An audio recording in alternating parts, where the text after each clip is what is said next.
Hedduun bulchitoota biyya biroo aangoo isaanii karaa nagaatiin dabarsanii kennuuf hayyamamoo turan. Kanaafis akka fakkeenyaatti ministeera muummee Itoophiyaa duraanii obbo Hayilamaariyaam Dassaaleeny kaasuun ni danda'ama.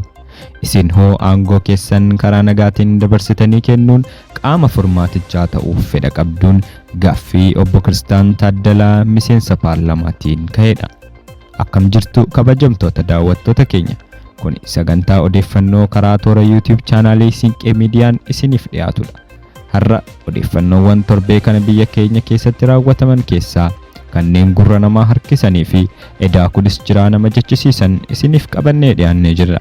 Akkuma barame chaanaalii keenya Sinqee Miidiyaa subscribe gochuun viidiyoo kana immoo like gochuun eegalaa jenna. Turtii gaarii.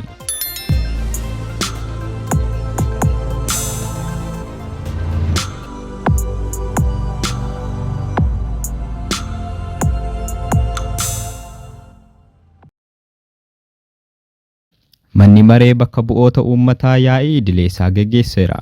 Maree kanarrattis dhimmoonni biyyaalessaa kanneen akka waldhabdee sanyii, gochaa sarbama mirga alamaa fi itti fayyadama aangoo seeraan alaa biyyattii keessatti mul'atan bal'inaan kan irratti ka'an yoo ta'u, muummichi ministeeraa Abiyyi Ahmedis gaaffilee miseensota paarlaamaa irratti ka'aniif deebii kennuuf argamanii turan. Kanumaan wal qabatees miseensonni paarlaamaa hedduun yaadawwan jajjaboo fi gaaffilee deebii barbaadan hedduu kaasuun muummicha ministeeraa naasuu keessa boosanii turan. Obbo Kiristaan Taaddalaa miseensota paarlaamaa maree kanarratti gaaffii dhiyeessan keessaa isa tokko.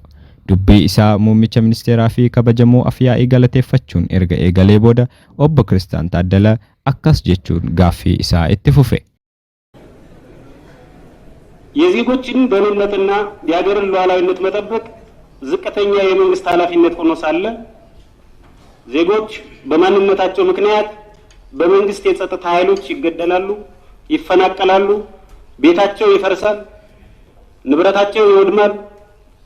የሀገር ሉዓላዊነትን በሚዳፈር መልኩ የጎረቤት ሀገራት ሰራዊቶች በኢትዮጵያ ሰሜን ምዕራብና ደቡብ ምዕራብ ወሰኖች በርካታ ኪሎ ሜትሮችን ዘልቀው በመግባት ወረራ ፈጽመዋል።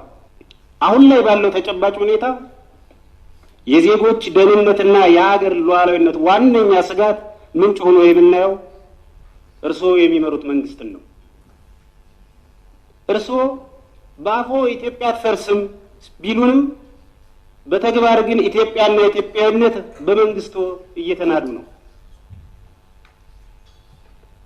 የበርካታ ሀገራት መሪዎች መሰል ኃላፊነትን በወጉ ያለመወጣት ጉድለት ሲያሳዩ ህዝብን ይቅርታ ጠይቀው ስልጣናቸውን ሲለቁ ይታያል። እርሶስ ስልጣኑን በመልቀቅ የመፍትሄው አካል ለመሆን አላሰቡም ወይ? በሰብአዊነት ላይ በተፈጸሙ እንዲሁም በማንነት ተኮር የዘር ማጥፋት፣ የዘር ማጽዳትና የማንነት ማሳሳት ወንጀሎች ተጠያቂ ለመሆን ምን ያህል ዝግጁ ነዎት? አመሰግናለሁ። Odeeffannoo biraatiin guyyaan dhufaatii Waaqayyoo ni dhufa duutii fi buqqaatiin jiraata yaaddoo jedhuun lammiileen Ugaandaa 100 lakkaawwaman gara Itoophiyaatti godaanuu ministeerri dhimma alaa Itoophiyaa beeksise. Dubbi himaan ministeera dhimma alaa Ambaasaddar Mallas Alam dhimmoota garaa irratti miidiyaaleef ibsa kan laatan yoo ta'u, guyyaan dhufaatii Waaqayyoo ni dhufa yaaddoo jedhuun lammiileen Ugaandaa 100 lakkaawwaman kiiloomeetira hedduu imaluun gara Itoophiyaa seenuu Ambaasaddar Mallas Alam ibsa isaaniin eeraniiru. Hordoftoonni amantaa kutaa bahaa Ugaandaa jiraatan 100 lakkaawwaman guyyaan dhufaatii Waaqayyoo kana baqachuu gara Itoophiyaatti godaanuu isaanii poolisiin Ugaandaa beeksiseera. Abbootiin amantaalee guyyaadhuma addunyaa naannawaa kanaa eegala jechuu isaanii hordofee lammiileen kunniin gara Itoophiyaatti baqachuu isaanii poolisiin biyyattii himeera. Namoonni kunniin naannoon isaanii yeroo dhiyootti du'aan akka rukutamuu fi namoonni achi jiran hundi akka du'an hooggantoota isaanii irraa itti himamuu kan eeran yoo ta'u, qabeenya isaanii mara gurgurachuudhaan gara Itoophiyaatti baqachaa jiraachuu isaanii miidiyaaleen Ugaandaa gabaasaniiru. Lammiileen kunniin yeroo ammaa naannoo uummattoota kibbaa naannawaa Nyangaatoom jedhamutti kan argaman ta'uunis eerameera. Odeeffannoo gama alaatiin ammoo teeknooloojiin gosa chaatboot yeroo ammaa bifa fooyya'een as ba'e ChatGPT biyyoota lixaa keessaa yeroo jalqabaatiif Itaalii keessatti akka hojiirra hin oolle dhorkameera. Jaarmiyaan nageenyummaa daataa eeguu irratti hojjetu teeknooloojii haaraa kanaan wal qabatee yaaddoon iccitii dhuunfaa yookiin piraayivesii jiraachuu himeera. Teknoolojii haaraa yeroo ammaa addunyaan guutuun itti fayyadamaa jiru ChatGPT'n jaarmiyaa teknoolojii US OpenAI jedhamuun kalaqame. Jaarmiyaan eegumsa daataa Itaalii kun hojiirra oolmaa teknoolojii kanaa dhorkuun hatattamaan OpenAI irratti qorannoo akka eegalu ibseera. ChatGPT'n erga sadaasa bara 2022tti hojii eegalee namoonni miiliyoonaan lakkaa'aman itti fayyadamaa kan jiran yoo ta'u, teknoolojiin kun damee saayinsii kompiitara hubannoo namtolchee yookiin Artificial Intelligence jedhamuun gargaaramuun daataawwan hedduudhaan erga leenja'ee booda wantoota namoonni gaafatan hedduudhaaf deebii kan laatudha. Teknoolojii kanarratti ammumaan yaaddoon garaagaraa ka'aa jira.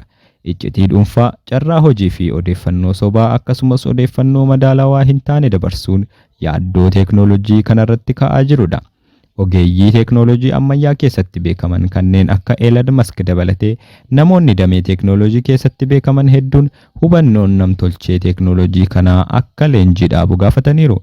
Saffisni guddina teknoolojii addunyaa gama kanaan jiru to'annoon ala ba'uu danda'a yaaddoo jedhus dhiyeessu. Himannaan Itaalii kun haasaa fayyadamtoota yookiin maamiltoota waliin taasifamuu fi kaffaltii raawwatamuun wal qabata.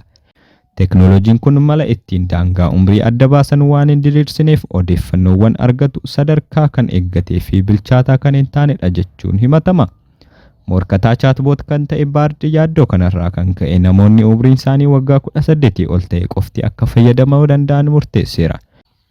Dhaabbati Itaalii eegumsaa fi nageenya daataa to'atu dhuunfattoonni teknoolojii kanaa guyyaa 20 keessatti yaaddoo isaarratti ibsa ga'aa akka kennuun akeekkachiiseera. Egaan daawwattoota keenya odeeffannoowwan Siinqee Miidiyaa har'aaf qabannee kan hagammaatti daawwattan turan. Viidiyoo kana like gochuun akkasumas chaanaalii keenya Siinqee Miidiyaa subscribe gochuun nu jajjabeessuun dagatinaa jenna. Horaa bulaa.